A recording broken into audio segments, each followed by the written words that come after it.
एक खंडहर नुमा घर जिसकी दीवारें जर्जर हो चुकी थी। मेघना अपने घर में अपनी माँ के साथ एक कमरे में सोई हुई थी। नींद में भी उसके चेहरे पर एक अजीब सा डर था। डर के मारे वो पसीने से भीग चुकी थी। तभी अचानक वो बहुत जोर से चिल्ला कर उठी और उसने देखा कि उसका फोन लगातार बज रहा है। फोन में उसकी फ्रेंड शीतल की कॉल आ रही थी। उसने हांफते हुए उसकी कॉल रिसीव की।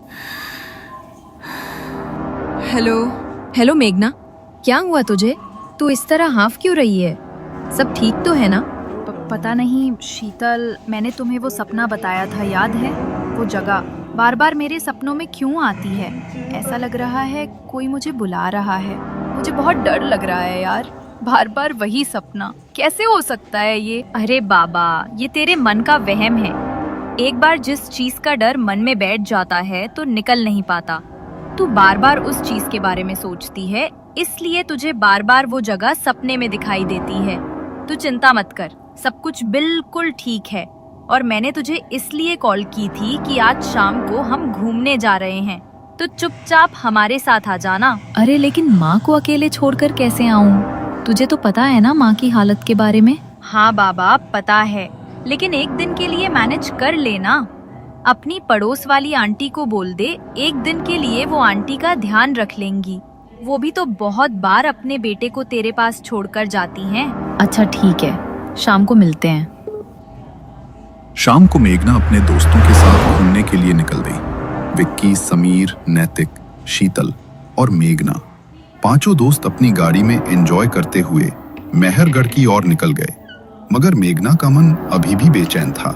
अरे बाबा, क्या हो गया है तुझे? आज तो हम ट्रिप के लिए जा रहे हैं, तब भी तो खुश नहीं है। किस लिए इतनी परेशान है?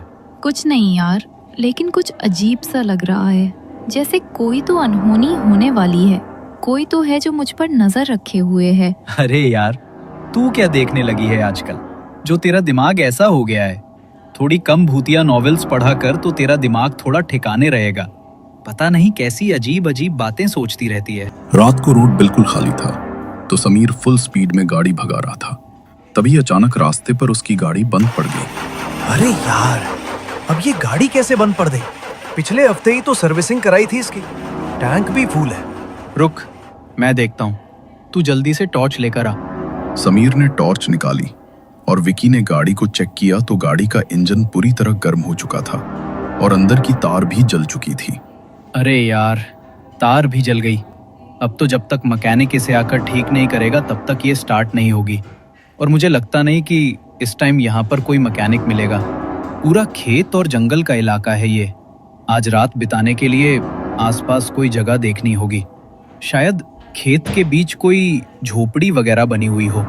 बताओ, अब तुम लोग क्या करना है? गाड़ी के अंदर बैठकर ही पूरी रात बितानी है या रुकने के लिए कोई जगह ढूंढनी है? रुकने के लिए कोई जगह ही ढूंढनी पड़ेगी, क्योंकि आधी रात को इस तरह रास्ते के बीच गाड़ी के अंदर रुकना भी सेफ नहीं है। गाइस, ये इस जगह को मैं जानती हूँ। ये वही जगह है यार जो मेरे सपने में आती है, और जो महल मुझे दिखाई देता है वो भी यहाँ पर है। मुझे बहुत डर लग रहा है यार। ओह कम ऑन यार मेघना, तू कहाँ सपने को रियलिटी से जोड़ रही है?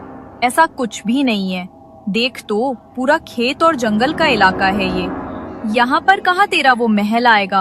अरे नहीं नहीं, मेघना मैडम बोल रही है तो महल तो यहाँ पर जरूर होगा। यार मेघना, मुझे तो लगता है तुझे किसी साइकियाट्रिस्ट की जरूरत है। पता नहीं क्या क्या सोचती है और क्या क्या बोलती है। यहाँ दूर दूर तक हमें कुछ दिखाई नहीं दे रहा और तू कह रही है कि यहाँ वो महल है जो तेरे सपने में आता है। सपनों की दुनिया में नहीं है तू, हकीकत है ये। तुम्हें मेरी बात मजाक लग रही है ना? लेकिन मैं जानती हूँ कि ये वही जगह है, और मुझे ये भी पता है कि वो महल कहाँ पर है। अगर यकीन नहीं मुझ पर तो मैं तुम्हें वहाँ लेकर चलती हूँ। मैंने इस पूरी जगह को अपने सपनों में अच्छे से देखा है। अच्छा तो ठीक है, फिर लेकर चला मैं वहाँ। और अगर हमें आज तेरा महल नहीं मिला तो पक्का तुझे साइकियाट्रिस्ट के पास लेकर ही जाएंगे। हमें भी पागल कर दिया है तूने। मेघना के साथ वे सब गाड़ी से उतरे। मानव ने गाड़ी को लॉक किया और मेघना उन्हें जंगल के रास्ते से होते हुए दाएं तरफ ले गई। थोड़ी देर तक तो उन्हें वहां कुछ भी दिखाई नहीं दिया। देखो देखो, कितना बड़ा महल है ना यहाँ पर।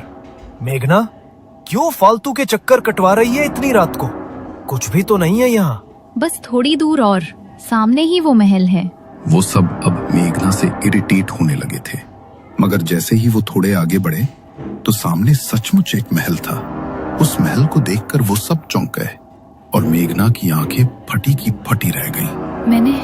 मैंने कहा था ना, ये वही जगह है और मैं जानती हूँ ये महल मुझे खुद अपने पास खींच कर लाया है। मेरी जिंदगी का कोई राज यहाँ छुपा है, इसलिए इस महल ने मुझे अपने पास बुलाया है। मेघना यार, हो सकता है कि ये सब बस एक कोइंसिडेंस हो, और अगर तुम्हें लगता है कि इसका वास्ता तुम्हारी जिंदगी से है तो चलो महल के अंदर जाकर देख लेते हैं। वैसे भी आज रात रुकने के लिए हमारे पास कोई जगह भी तो नहीं है, तो हम आज की रात यहीं बिता लेंगे। मेघना उन सब के साथ आगे बढ़ी। तभी सामने से उन्हें एक बूढ़ा आदमी दिखाई दिया जिसके हाथ में एक जलती हुई लालटेन थी। वो इतना बूढ़ा था कि चलते हुए पूरा शरीर कांप रहा था, पर चेहरे पर एक अजीब सी गंभीरता थी। वो गुस्से में उनकी ओर बढ़ा। जानते नहीं हो क्या इस जगह के बारे में? क्यों अपनी मौत को न्योता देने आए हो?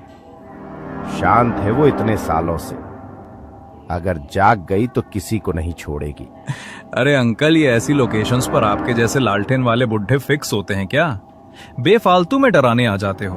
और मुझे समझ नहीं आ रहा, जब ये जगह इतनी खतरनाक है तो रात के 12 बजे आप महल के पास क्या कर रहे हो? आपकी उम्र हो गई है चाचा, अपने घर जाओ और जाकर सो जाओ आराम से। बूढ़ा कांपती हुई आवाज में उन पर चेतावनी देता हुआ वहां से निकल गया। वो पांचों महल की तरफ बढ़े। मेघना ने पीछे मुड़कर देखा तो वो बूढ़ा आदमी मेघना की तरफ ही देख रहा था। उसने मेघना को एक अजीब सी मुस्कान दी। वो मुस्कान मेघना को और भयभीत कर गई। वे पांचों अब महल के दरवाजे पर पहुंचे। दरवाजे पर ढेर सारे ताबीज बंधे हुए थे। ये ताबीज ऐसा लगता है जैसे किसी शक्ति को अंदर रोक कर रखने के लिए इन्हें बांधा गया है। अरे यार, अब तो जो भी हो, इन ताबीजों को तोड़ कर ही अंदर जाना पड़ेगा, वरना तेरे सपने की सच्चाई कैसे पता चलेगी कि किसने तुझे यहाँ बुलाया है। समीर ने बिना कुछ सोचे समझे उन ताबीजों को तोड़ दिया। उसने महल का दरवाजा खोला। वो जैसे ही महल के अंदर पहुंचे तो वहां घुप अंधेरा था। विक्की ने अपने बैग से टॉर्च निकालकर उसे जलाया तो महल में हर तरफ जाले लगे हुए थे और पूरा महल मानो धूल की चादर में लिपटा हुआ था। हर तरफ से एक अजीब सी किरकिर की आवाज गूंज रही थी। तभी विक्की ने टॉर्च को दूसरी दिशा में घुमाया और तभी एक चमगादड़ों का झुंड आकर उनके ऊपर झपट पड़ा। ओह माय गॉड, ये तो हमने सोचा ही नहीं कि यहाँ चमगादड़ होंगे। अगर ये एक बार शरीर से चिपक गए तो निकलना मुश्किल हो जाएगा। निकलो यहाँ से, ये बढ़ते जा रहे हैं। एक के बाद एक चमगादड़ उनके सर पर मंडराने लगे। वो सभी दौड़कर दरवाजे की तरफ भागे, लेकिन हवा के झोंके से दरवाजा अचानक बंद हो गया। उन्होंने दरवाजा खोलने की बहुत कोशिश की, लेकिन दरवाजा मानो जाम हो गया। जैसे तो वो महल चाहता ही नहीं था कि अब वो पांचों उस महल से बाहर निकल सके। अरे, अब इस दरवाजे को क्या हो गया? खुले क्यों नहीं रहा? कहीं तू हमें सच में भूतिया महल में तो नहीं ले आई? पता नहीं यार, पर यहाँ कुछ तो अजीब सा महसूस हो रहा है मुझे। जैसे ही मेघना ने ये कहा, एक जोर का झोंका आया और चमगादड़ों की किर किर वाली आवाज अचानक शांत हो गई। वे पीछे मुड़े। जहाँ कुछ ही पल पहले चमगादड़ मंडरा रहे थे, अब चारों तरफ सन्नाटा पसर गया था। ये कैसे हो सकता है? अभी तक तो यहाँ चमगादड़ों का झुंड था और अब एक भी नहीं दिख रहा। जितनी जल्दी हो हमें यहाँ से निकलना होगा। पुराने महलों में आने जाने के लिए काफी सारे दरवाजे होते थे। इस दरवाजे के अलावा भी यहाँ बाहर जाने के लायक कोई ना कोई दूसरा दरवाजा जरूर होगा। हमें वो ढूंढना होगा। मुझे नहीं लगता कि अब हमें यहाँ से बाहर निकलने के लिए कोई दरवाजा मिलेगा। मुझे तो लगता है हम इस महल के जाल में फंस गए हैं और अब ये महल हमें यहाँ से बाहर निकलने नहीं देगा। मेघना, तू पहले रोना बंद कर और शुभ शुभ बोल। एक तो हम सब पहले ही तुम्हारे सपने से इतने ज्यादा डरे हुए हैं और तुम हमें अपनी बातों से और डरा रही हो।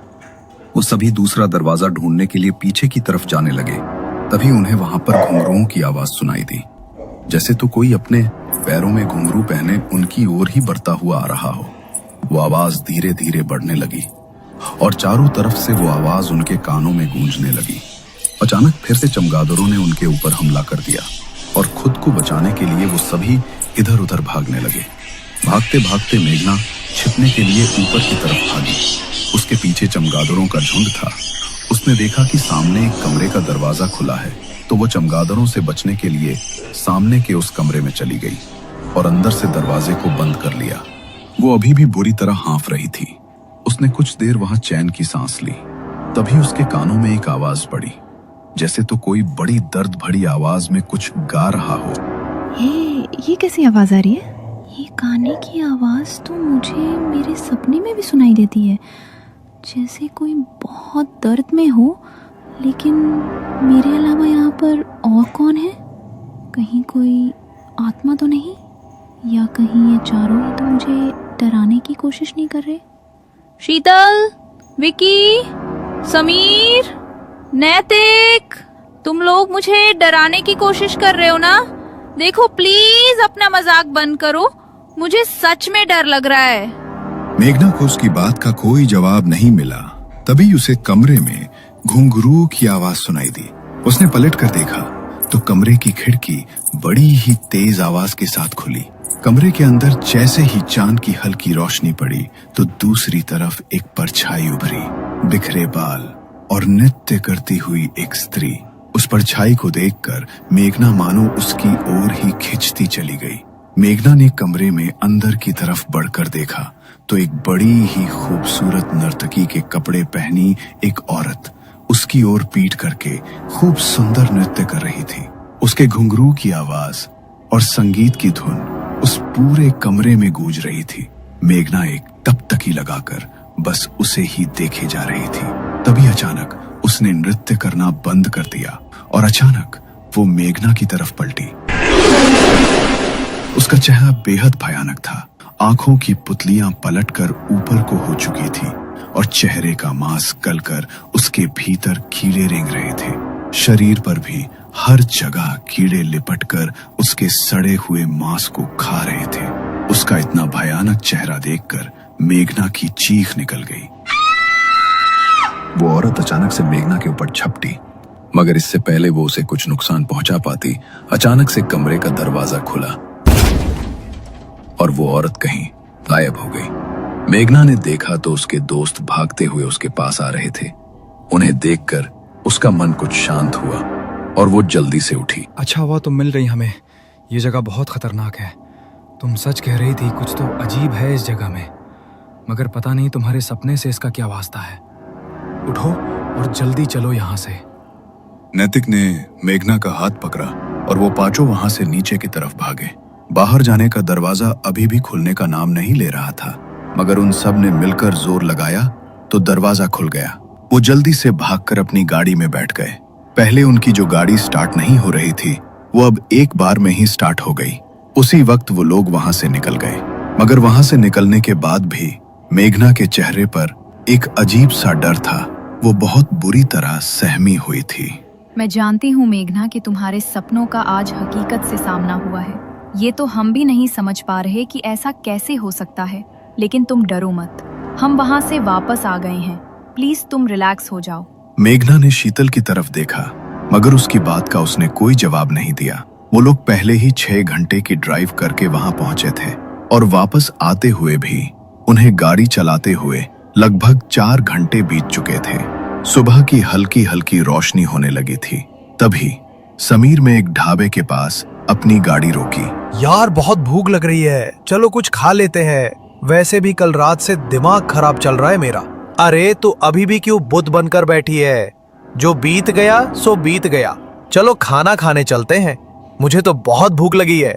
उनके कहने पर मेघना गाड़ी से उतर गई, लेकिन उसके चेहरे पर कोई भाव नहीं था। वो ढाबे के अंदर जाकर खाने के लिए बैठे। टेबल पर खाना सर्व हुआ। मेघना के सामने पानी का भरा गिलास रखा था। उसने जैसे ही उसके अंदर देखा तो उसमें उसे उसी औरत की परछाई दिखाई दी जो पीछे से उसकी ओर झपट रही थी।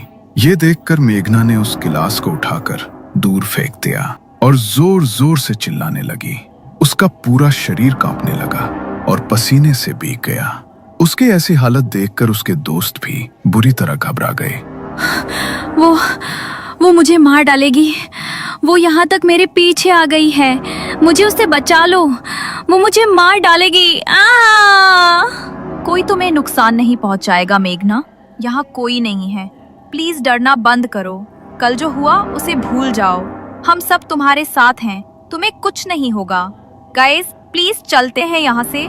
मेघना की हालत देखो। मेघना की हालत देखकर वो सब वहां से निकल गए। सबसे पहले उन्होंने मेघना को उसके घर ड्रॉप किया। मेघना की बीमार माँ अपने बिस्तर पर लेटी सोई हुई थी। मेघना ने अपनी माँ और अपने बंजर घर की हालत देखी तो परेशान होकर चारपाई पर बैठ गई। समझ नहीं आता ये कैसी जिंदगी दी है भगवान ने मुझे। पैदा हुई तो पापा को छीन लिया और जब से होश संभाला तब से माँ को इस चारपाई पर ही देखा। पता नहीं माँ कभी ठीक हो पाएंगी या नहीं। मैंने कौन से बुरे कर्म किए होंगे कि माँ को इतना दुख सहना पड़ा। और कल रात जो हुआ उसके बाद तो मेरा मन और ज्यादा घबरा रहा है। मेघना की आवाज सुनते ही उसकी माँ की नींद टूट गई।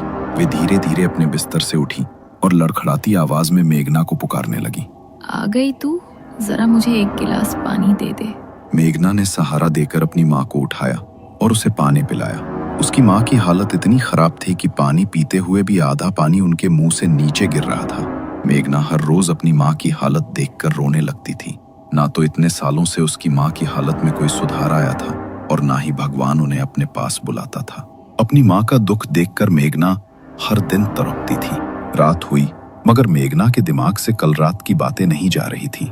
उसे बार बार आंखें बंद करते ही वो जगह और वो औरत अपनी आंखों के सामने दिखाई दे रही थी। आखिर क्यों दिखती है मुझे वो जगह, और वो मेरा वहम भी नहीं है। उस जगह को कल मैंने अपनी आंखों से देखा है और वही औरत, वही नृत्य, वही गाने की आवाज। बार बार मुझे ऐसा क्यों लग रहा है कि उसका नाता मेरे अतीत से जुड़ा हुआ है।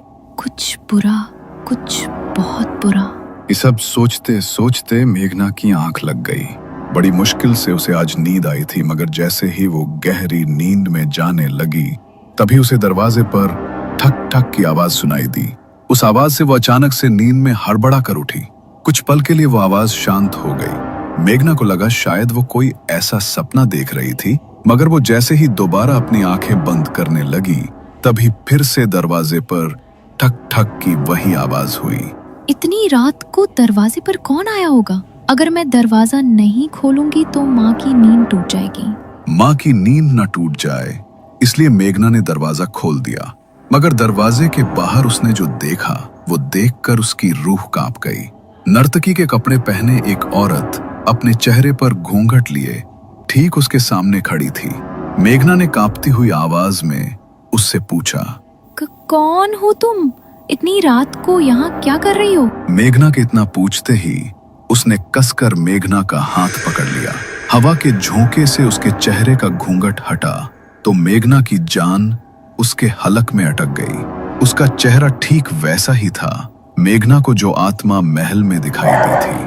आंखें ऊपर की ओर पलटी हुई और चेहरे और शरीर का मांस सड़ा हुआ जिस पर कीड़े रेंग रहे थे। मेघना ने उससे अपना हाथ छुड़ाने की कोशिश की मगर तभी उस भयानक औरत के मुंह से एक काले रंग का धुआं निकला। मेघना अचानक हवा में ऊपर उठी और उसके शरीर में वो काला धुआं जाकर समा गया। मेघना वहीं पर निढाल होकर गिर पड़ी।